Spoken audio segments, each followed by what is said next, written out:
No, I'm not a human is the name of a game you've probably seen making the rounds on YouTube lately. In No, I'm Not a Human, a series of cataclysmic events takes place across the entire world. A massive solar flare happens, causing temperatures to rise worldwide, making the heat so unbearable that it is dangerous even to just go outside. Even being outside long enough during a day causes the skin to melt from your body, which would be bad enough, but in addition, creatures have begun to crawl out of the ground that look almost exactly like humans, mimicking humans, even killing people and trying to replace their role in the world in order to kill people close to them. And in the game, it is up to you to decide who you want to let into your home. Lots of people will come knocking on your door, asking for shelter. You can ask them questions about why they're here, what they're looking for, what happened to them, and based on their answers, decide whether or not you want to let them in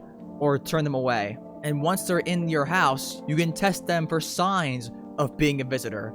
Perfect white teeth, blood red eyes, dirt under the fingernails, all of which, according to the government, are signs of a human actually not being human at all, but rather what the game calls a visitor. The new species of creature that has emerged from the underground. You might hear that and think to yourself, well, what's stopping me from just turning everyone away and not taking the risk? Amongst the visitors is a pale man, an elongated creature whose skin seems to not fit their skeletal structure. A visitor who openly admits to not being your own kind. And if he ever catches you alone in your own home,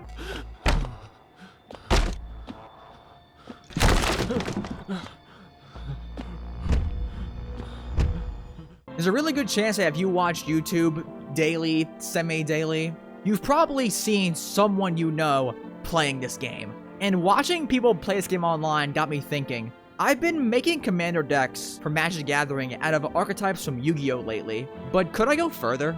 Could I make a 100-card singleton deck that fully encompassed and represented No, I'm Not a Human in a satisfying way? So I set to work. My first idea was to make a deck that truly encompassed the Pale Man, easily the largest threat the entire game posed to you. He visits your house multiple times in your playthrough, and if your house is ever completely empty, your run essentially ends and he just kills you. He's also absolutely the most iconic character in this game. Almost every thumbnail you've seen probably has this guy in the thumbnail to some degree. When making that version, I had settled on Vogar because he has Menace, which I thought really encompassed the concept that he never attacks you unless you are alone, which if he has Menace, you can't block him if your opponent's board is alone with a single creature. The deck list ended up being sort of mono-black control, where you just play a bunch of edict effects to make opponents sacrifice creatures, and if Vogar ever died, you just drew a ton of cards, which of course is always good.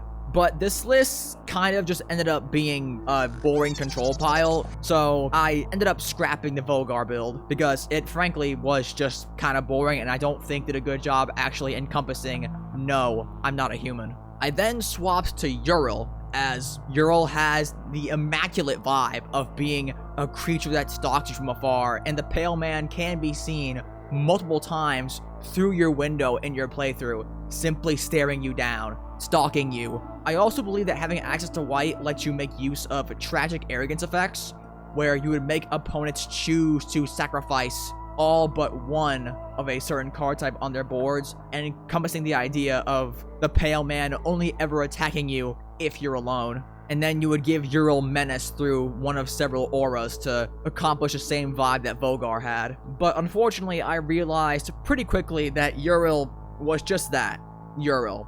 Your average Uriel deck where you would make Uriel impossible to kill, and then you would just kill people at a table through commander damage. So I decided to step back and reevaluate my plan. I decided to try and build this from a different angle. Rather than try and build a deck trying to encompass just the Pale Man, what if I tried to make a deck based on the premise of visitors in their entirety? So the question now became, how could I emulate the concept of visitors in Commander? creatures that rise out of the ground, replacing people in the world, mimicking people. And I believe I found the answer with 3 different curses. Curse of Disturbance, Curse of Shallow Graves, and Curse of the Restless Dead. Curse of Disturbance and Curse of Shallow Graves make 2/2 zombies whenever the cursed player is attacked, and Curse of the Restless Dead make 2/2 decayed zombies whenever the cursed player plays lands. Now, you might hear this and think, well, Bounce Man, those cards just make 2/2 zombies. How does that emulate visitors?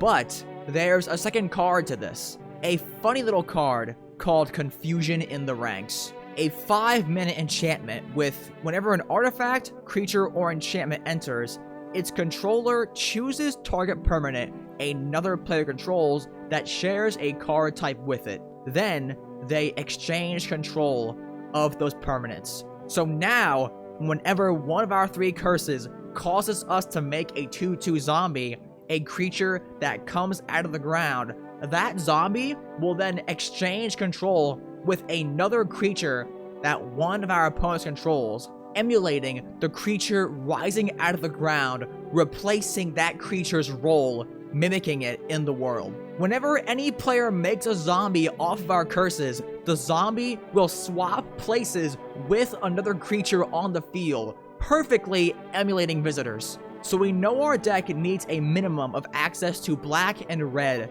to establish this synergy, but we also need ways to search for these cards. This is a 100 card singleton deck after all, so I think we'll add white to this, putting us in the 3-color pair of Mardu. And since it's clear we'll be heavily invested in enchantments, I think we can safely bet on our commander being Gen, Arcanum Weaver, being a way for us to always have a guaranteed method to recur enchantments from our graveyard, since Gen will always be available as our commander. As for those ways I mentioned earlier to actually assemble our necessary enchantments, Idyllic Tutor and Moonblessed Cleric search for any enchantment, 1 to top and 1 to hand. Heliod's Pilgrim can search for any aura card, meaning she can grab essentially any curse from our deck, and Profane Tutor serves as a wild card, allowing us to grab any card from our deck 2 turns after we pay for its suspend cost. A lot of the people you meet in No, I'm Not a Human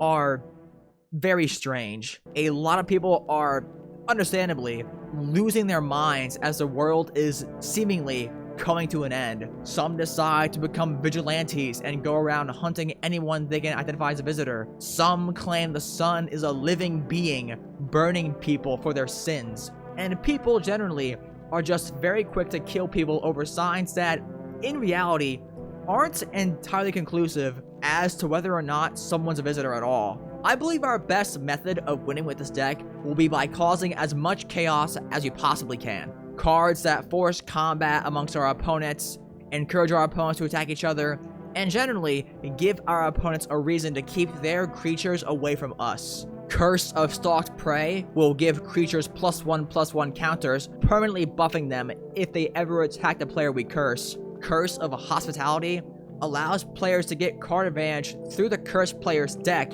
if they attack them. Curse of Bloodletting will cause a cursed player to take double damage from all sources. And Curse of Opulence will cause players to make treasure, giving them mana advantage if the cursed player ever gets attacked. All of which give our opponents incentive to attack each other. Curse of Exhaustion makes it so that the cursed player can only cast 1 spell a turn. Curse of Obsession makes the cursed player discard their entire hand every turn, at the benefit of drawing 2 extra cards on their draw step. And Overwhelming Splendor causes the cursed player's creatures to all become 1/1s with no text, all of which are serious debuffs that emulate the general weirdness that seems to overtake a lot of people's minds in the world of No, I'm Not a Human. Curse of the Nightly Hunt, Grand Melee, and War's Toll are all enchantments that force combat from our opponents, with Curse of a Nightly Hunt being a curse that we can enchant onto a single player.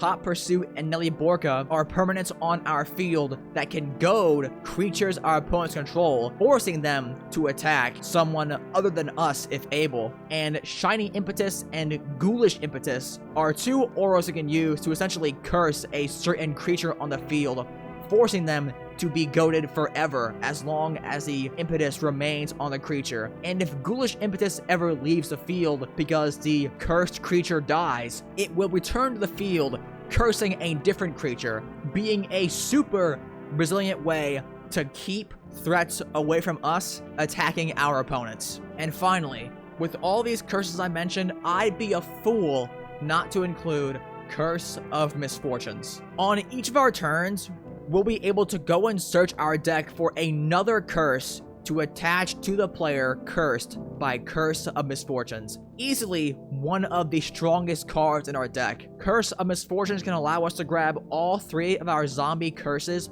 from our deck. It is just an amazing wild card that allows us to quickly establish all of our best curses extremely fast. You might hear all this and think, wait a minute, if our main game plan is establishing confusion in the ranks on field, doesn't that mean we're giving our opponents a surefire way to actually get out from under our own curses through confusion in the ranks? Thankfully, no. Even if an opponent somehow finds a way to gain control of a curse that we put on them, this would not allow them to actually get out from under the curse. If they play an enchantment and attempt to exchange control of that enchantment and Overwhelming Splendor will still be cursed onto that player, but they will simply control Overwhelming Splendor, which does not care about who controls it, just who the curse is enchanting. So even though it may look like confusion in the ranks gives our opponents a surefire, easy way to get out from the effects of our own curses, it thankfully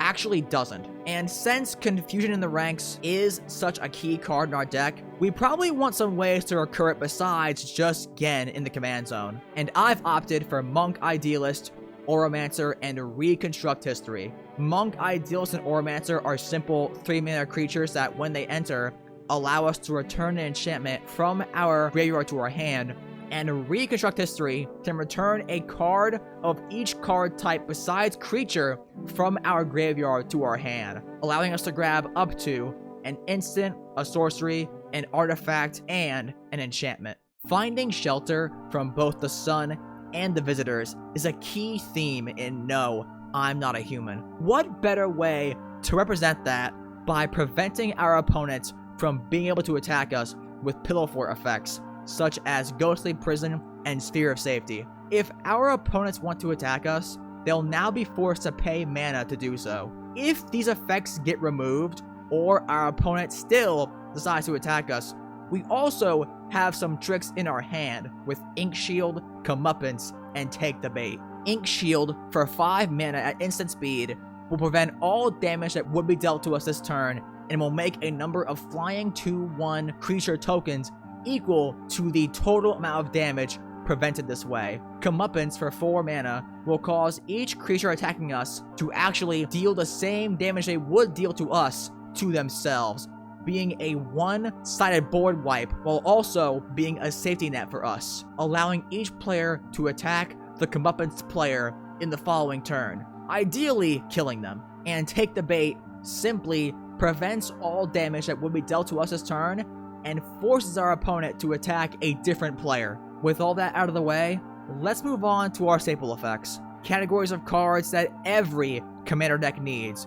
with removal, card advantage, and mana advantage. For removal, we have some enchantments we can play during our opponent's turns with Static Snare, Seal Away, and Nowhere to Run, all of which are able to remove a problematic creature from the field. Loran of a Third Path can destroy an artifact or enchantment while also giving ourselves and another player card draw in an attempt to bargain with them out of attacking us. Come Back Wrong is super on flavor for representing a visitor, and we have 2 absolute staple removal spells with Path to Exile and Source of Plowshares. For card draw, we have Mathis, Fiend Seeker, Bounty Board, and Coveted Jewel.